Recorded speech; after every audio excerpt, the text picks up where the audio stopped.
Corona virus के बाद जारी एक ही दिन में मजीद 21 अफराद को कोरोना ने निगल लिया। गुज़िश्ता 24 घंटों के दौरान 1708 नए केसेस की तशख़ीस हुई है। मुल्क भर में अब तक 47,73,000 से ज़ायद अफराद के टेस्ट किए गए।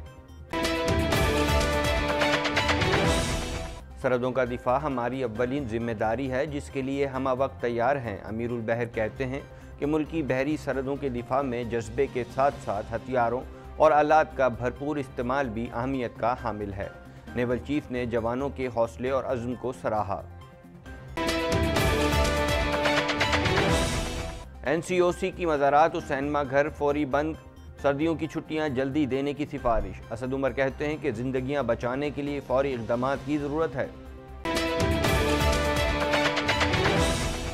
मुस्लिम लीग नून डटी हुई है, जालिम के आगे नहीं झुकेंगे। मरियम नवाज कहती हैं ये हुकूमत साल ख़त्म होने से पहले चली जाएगी।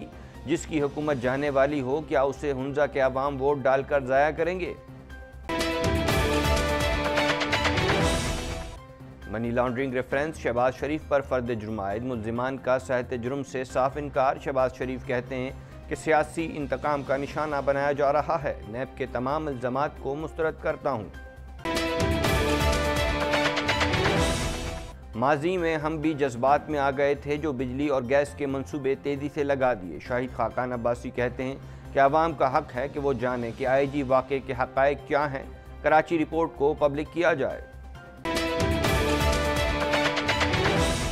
अदाकारा मीरा का दबंग ऐलान, कहती हैं कि करप्शन का इल्ज़ाम साबित हो गया तो सरेआम फांसी पर चढ़ जाऊंगी। अदाकारा मीरा पर लॉकडाउन के दौरान गरीबों के नाम पर मुबैना तौर पर लाखों रुपए फ्रॉड का इल्ज़ाम है।